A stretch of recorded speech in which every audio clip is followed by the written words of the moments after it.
ग्रंथों में लिखा है, रुद्राष्टाध्यायी के 2 अध्याय, 5वां अध्याय और 8वां अध्याय, क्यों तो पूरे वो 8 ही अध्याय बड़े अद्भुत हैं, लेकिन इन 2 अध्यायों से भगवान शंकर भारी प्रसन्न हो जाते हैं।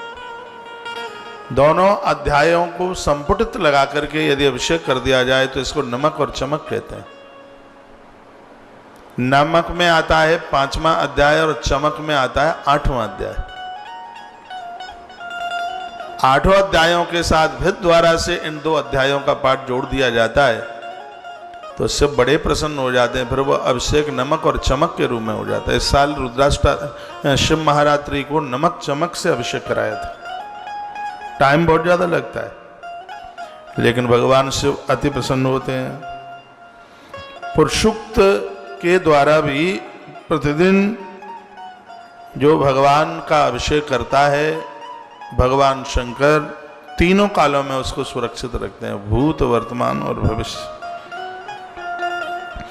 जो नमक और चमक से, पुरुषुक्त से सदा महादेव का अभिषेक करता है, भगवान का बैकुंठ उसके लिए ऐसे हो जाता है जैसे किसी व्यक्ति के लिए अपना घर उस प्रकार से हो जाता है।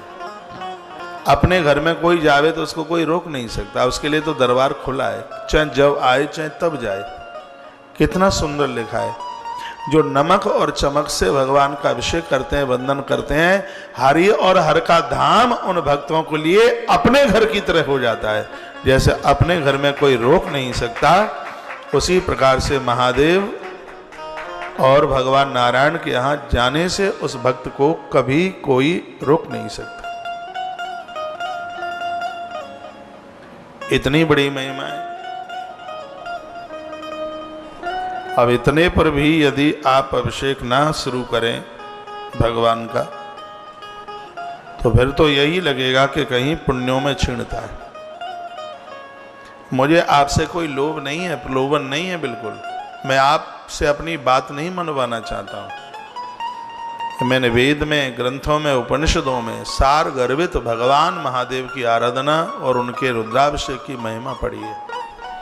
परम वैष्णव तो वही हैं जो शंकर को मानते हैं। वैष्णवानाम यथा शंभु, श्रीमद् भागवत जी के समापन में लिखा है कि शंकर से बढ़कर के वैष्णव है कौन?